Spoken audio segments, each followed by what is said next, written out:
ఒకప్పుడు ప్రమాదకరమైన కెమికల్ ప్లాంట్స్కి మనుషులే ఇన్స్పెక్షన్కి వెళ్ళేవారు. కానీ ఈరోజు అదే ప్లాంట్స్కి రోబోట్స్ వెళ్తున్నాయి. ఒకప్పుడు ఫ్యాక్టరీలో బరువైన పార్ట్స్ 10 మంది కలిసి ఎత్తేవారు. కానీ ఈరోజు అదే బరువైన పార్ట్స్ని ఒక రోబోటిక్ ఆర్మ్ రోజుకి కొన్ని వేల సార్లు అలసిపోకుండా పనిచేస్తుంది.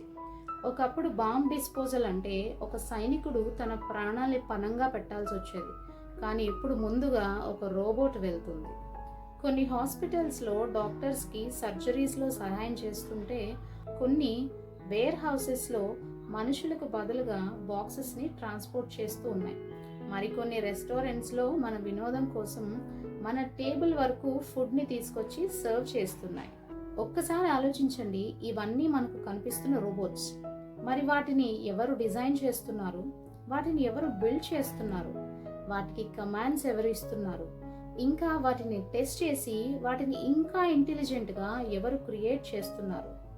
ఈరోజు ఇదే మనం తెలుసుకోబోయే కెరియర్, రోబోటిక్స్ ఇంజనీరింగ్. రోబోటిక్స్ అంటే అసలు ఏంటి? చాలామంది రోబోటిక్స్ అనగానే రోబోట్స్ని తయారు చేయడం అనుకుంటారు. కానీ రోబోటిక్స్ అనేది దానికంటే చాలా పెద్ద ప్రపంచం. ఒక రోబోట్లో మెకానికల్ పార్ట్స్ ఉంటాయి, మోటార్స్ ఉంటాయి, సెన్సార్స్ ఉంటాయి, ఎలక్ట్రానిక్స్ ఉంటాయి, అలాగే ప్రోగ్రామింగ్ ఉంటుంది, కంట్రోల్ సిస్టమ్స్ కూడా ఉంటాయి. ఇవన్నీ కలిపి ఒక మెషిన్గా మనిషి దాన్ని తయారు చేసి కొన్ని సందర్భాల్లో తాను చెప్పింది వినేలాగా, మరికొన్ని సందర్భాల్లో ఆ మెషినే తానే డెసిషన్ తీసుకునేలా తయారు చేసే ఫీల్డ్ని రోబోటిక్స్ ఇంజనీరింగ్ అంటారు. దీన్ని బట్టి మనకేమర్థం అవుతుంది? రోబోట్ అంటే ఒక మెషిన్, రోబోటిక్స్ అంటే ఆ మెషిన్ని డిజైన్ చేయడం, బిల్డ్ చేయడం, ప్రోగ్రామ్ చేయడం, టెస్ట్ చేయడం, అంతకు మించి దాన్ని ఇంప్రూవ్ చేయడం. ఈ ప్రొఫెషన్ అసలు ఎందుకు పుట్టింది? ఇండస్ట్రియల్ రెవల్యూషన్ తర్వాత ప్రపంచంలో ఫ్యాక్టరీస్ వేగంగా పెరగడం ప్రారంభమయ్యాయి. మెషిన్స్ పెరిగాయి, ప్రొడక్షన్ కూడా పెరిగింది. కానీ ఒక పెద్ద సమస్య కూడా వచ్చింది. కొన్ని పనులు చాలా ప్రమాదకరమైనవి, మరికొన్ని మనుషులే గంటల తరబడి రిపీటెడ్గా చేయాల్సిన పనులు. కొన్ని పనులు మనిషి చేసే ప్రెసిషన్ కంటే ఇంకా ఎక్కువ యాక్యురసీతో చేయాల్సి వచ్చిన పనులు. అప్పుడే ఇంజనీర్స్కి ఒక ప్రశ్న ఎదురైంది, మనుషులు చేయాల్సిన ఈ ప్రతి పని మనుషులే చేయాలా అని. అప్పుడే ఇండస్ట్రియల్ రోబోట్స్ వచ్చాయి. ఆ తర్వాతే ఎలక్ట్రానిక్స్ వచ్చాయి, కంప్యూటర్స్ తోడయ్యాయి, సెన్సార్స్ వచ్చాయి, ప్రోగ్రామింగ్ కూడా కలిసింది. ఇలా ఒక మెషిన్ కదలడం మాత్రమే కాకుండా మన ఇన్స్ట్రక్షన్స్ని ఫాలో అవ్వడం కూడా మొదలైంది. అదే ఈరోజు మనం చూస్తున్న రోబోటిక్స్ ప్రపంచానికి ప్రారంభం. ఏఐకి రోబోటిక్స్కి తేడా ఏంటి? ఈ క్వశ్చన్ చాలా ఇంపార్టెంట్. చాలామంది ఏఐ అంటే రోబోట్, రోబోట్ అంటే ఏఐ అనుకుంటారు, కానీ కాదు. ఫర్ ఎగ్జాంపుల్, మన బాడీని రోబోట్ అనుకోండి, మన బ్రెయినే ఏఐ. సో ఏఐ ఉంటేనే రోబోట్ పని చేయగలదా అంటే? రోబోట్కి బాడీ ఉంటుంది, ఏఐకి ఇంటెలిజెన్స్ ఉంటుంది. మరి ఏఐ లేకుండా రోబోట్ వర్క్ చేయగలదా అంటే చేయగలదు.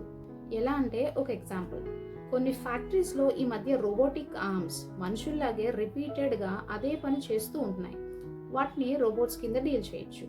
కానీ ఒక రోబోటిక్ ఆర్మ్ ఏదైనా ఒక ఆబ్జెక్ట్ని తనకున్న కెమెరాతో ఐడెంటిఫై చేసి తానే సొంతగా డెసిషన్ తీసుకొని వర్క్ చేస్తే అప్పుడు ఏఐ ఇన్వాల్వ్ అయిందని చెప్పచ్చు. రోబోటిక్స్ అండ్ ఏఐ కలిసి పని చేయొచ్చు, కానీ రెండు ఒకటి కాదు. ఎంపీసీ తర్వాత ఈ ఫీల్డ్లోకి ఎలా రావచ్చు?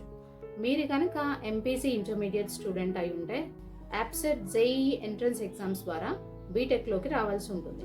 ఇక్కడే ఒక విషయం గుర్తుపెట్టుకోండి, ప్రతి కాలేజ్లో కూడా రోబోటిక్స్ ఇంజనీరింగ్ అని ఉండాల్సిన అవసరమే లేదు. కొన్ని కాలేజెస్లో మెకాట్రానిక్స్, మరికొన్ని కాలేజెస్లో రోబోటిక్స్ అండ్ ఆటోమేషన్, మరికొన్ని కాలేజెస్లో రోబోటిక్స్ అండ్ ఏఐ, లేకపోతే మెకానికల్ ఇంజనీరింగ్ తర్వాత రోబోటిక్స్ అనే స్పెషలైజేషన్ ద్వారా ఈ ఫీల్డ్లోకి వచ్చే అవకాశం ఉంది. డెస్టినేషన్ అయితే ఒకటే, కానీ రూట్సే వేరువేరుగా ఉంటాయి. అందుకే కోర్సు పేరు చూసి కన్ఫ్యూజ్ అవ్వకండి. కరిక్యులం చూడండి, ల్యాబ్స్ ఏంటి, ప్రాజెక్ట్స్ ఏంటి, ఇవి చూసి డెసిషన్ తీసుకోండి. ఈ కెరియర్ ఎవరికి బాగా సూట్ అవుతుంది? ఈ క్వశ్చన్కి మాత్రం ఆన్సర్ చాలా హానెస్ట్గా చెప్పాలి. మీకు మెషిన్స్ ఎలా పనిచేస్తాయో తెలుసుకోవాలనే క్యూరియాసిటీ ఉందా? లేదా ఒక మెషిన్ పాడైతే అది ఎందుకు అలా జరిగిందని ఆలోచిస్తారా? కోడింగ్ నేర్చుకోవడానికి ఇంట్రెస్ట్ ఉందా? ఎలక్ట్రానిక్స్, మెకానిక్స్, ప్రోగ్రామింగ్ ఈ 3 కలిసి పనిచేసే ఫీల్డ్లో ఉండాలి అనుకుంటున్నారా? కొత్తవి క్రియేట్ చేయడం, ప్రోటోటైప్ బిల్డ్ చేయడం, ఎక్స్పెరిమెంట్ చేయడం ఇష్టమా? అయితే మీకు రోబోటిక్స్ స్ట్రాంగ్ ఆప్షన్ కావచ్చు. కానీ రోజంతా ఒకే రొటీన్ పని కావాలి, లేదా ప్రోగ్రామింగ్ అంటే అస్సలు ఇష్టం లేదు, మెషిన్స్తో పని చేయాలంటే అంతగా నచ్చదు అనుకుంటే ఈ ఫీల్డ్ మీకు సరిపోకపోవచ్చు. కెరియర్ చూస్ చేసేటప్పుడు ట్రెండ్ని కాదు, మీ పర్సనాలిటీని ఫాలో అవ్వండి.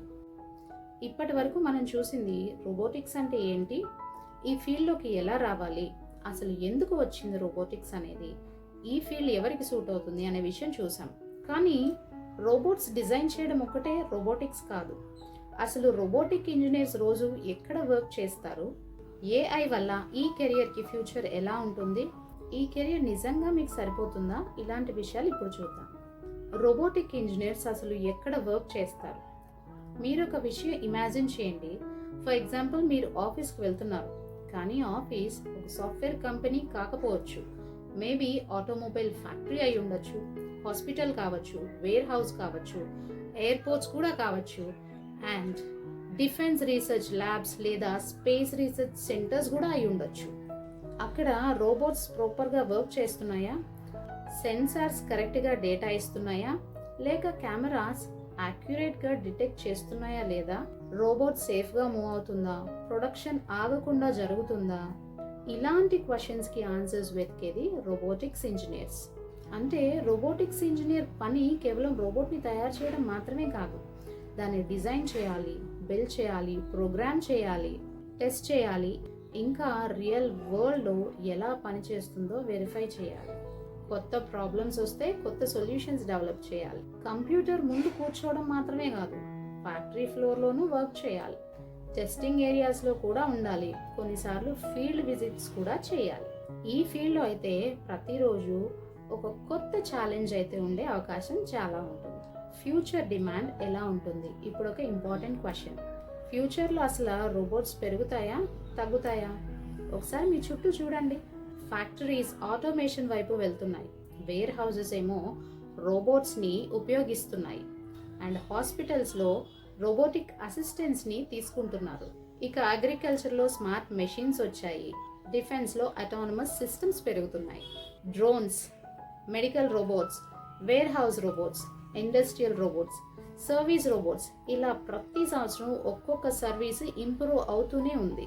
కొత్త అప్లికేషన్స్ కూడా వస్తూనే ఉన్నాయి.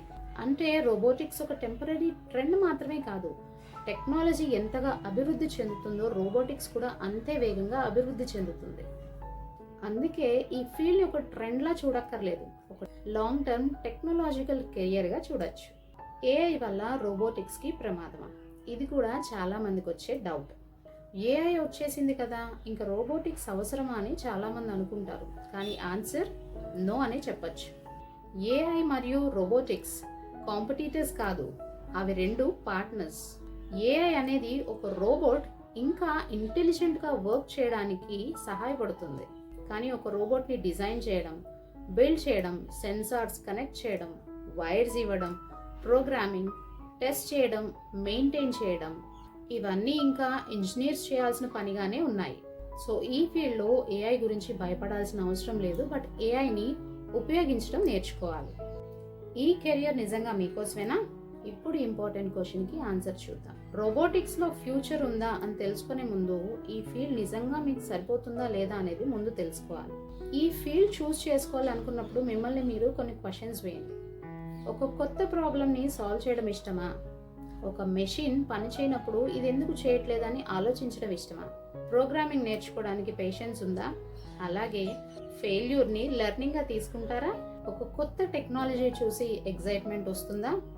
ఒక సొల్యూషన్ కోసం కొన్ని రోజులు దాని మీదే వర్క్ చేసే పేషెన్స్ ఉందా? ఒకవేళ ఇలాంటి క్వాలిటీస్ కనుక మీలో ఉంటే ఈ కెరియర్ గురించి ఎక్స్ప్లోర్ చేయండి. అంతేగాని ఫ్రెండ్ జాయిన్ అయ్యాడనో, సోషల్ మీడియాలో ఈ ఫీల్డ్ హైప్లో ఉందనో, లేకపోతే ట్రెండ్లో ఉందనో జాయిన్ అవ్వకండి. కెరియర్ అనేది సింపుల్గా ఒక 4 years కోర్స్లా కాదు, ఒక 30 years జర్నీలా చూడండి. ఈ వీడియో ఉద్దేశం రోబోటిక్స్ ఇంజనీర్ని రికమెండ్ చేయడం కాదు, అలాగే ఏ కాలేజ్ని ప్రమోట్ చేయడం కాదు. ఏ కోచింగ్ ఇన్స్టిట్యూట్కి అడ్వర్టైజ్మెంట్ కూడా కాదు.